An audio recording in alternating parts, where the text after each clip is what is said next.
la ministre ivoirienne de la Salubrité et de l'Assainissement, Annou Loto, a demandé samedi l'arrêt des déguerpissements au quartier abattoir de Port-Bouët, sud d'Abidjan, initié par la municipalité à la suite d'une recolonisation d'un site réquisitionné par l'État.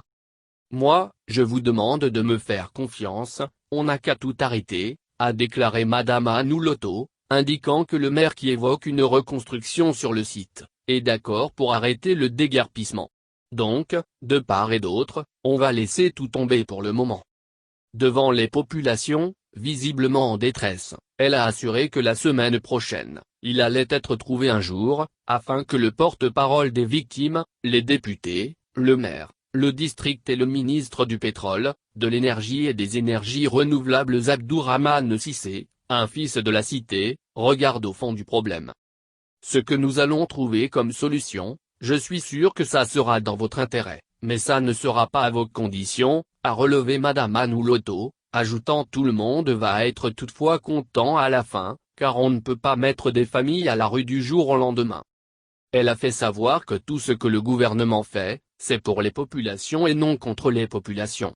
Pour ce faire, les parties prenantes vont, autour d'une table, discuter en vue de trouver des solutions idoines.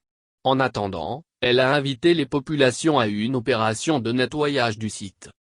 Palabres de terrain, ça ne finit pas dans la famille et ça peut diviser une famille gravement.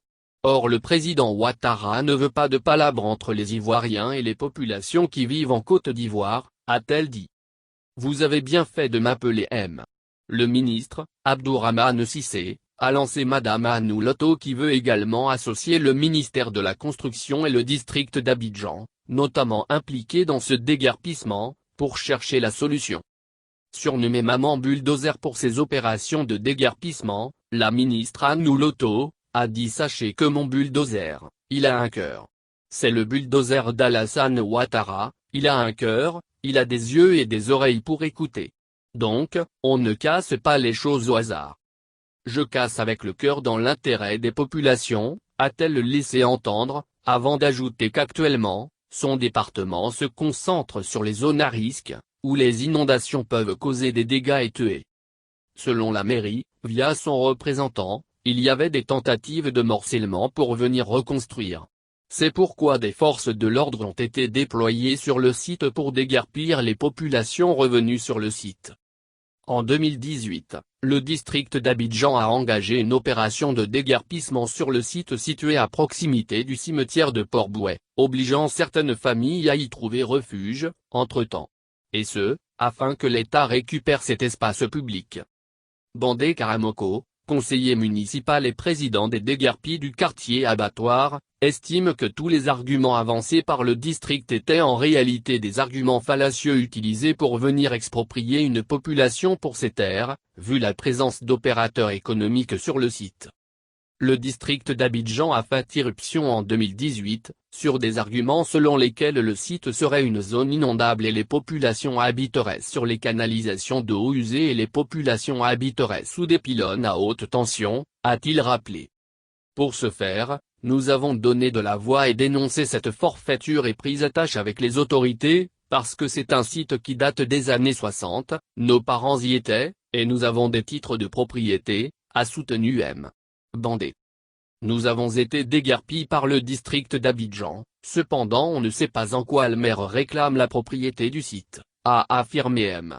Bandé qui note qu'à maintes reprises, le maire a fait irruption dans la commune avec des corps habillés et un opérateur économique sur le site.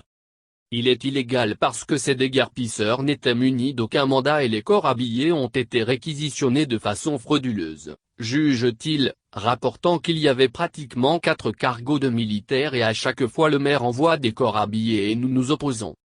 Des populations, revenues sur le site, abritent dans des abris de fortune que le maire veut déguerpir de force, Manu Militari et nous nous opposons, à l'H&M. Bandé, faisant savoir que le maire, lors des campagnes, avait écrasé des larmes ici, et après son élection c'est lui-même qui se transforme en bourreau de ces populations. Selon le porte-parole des déguerpis du quartier abattoir de Port-Bouët, cité balnéaire située dans le sud d'Abidjan, on a au total 6 872 personnes impactées par ce déguerpissement. Pour cette rencontre avec la ministre, des chefs de communauté étaient présents.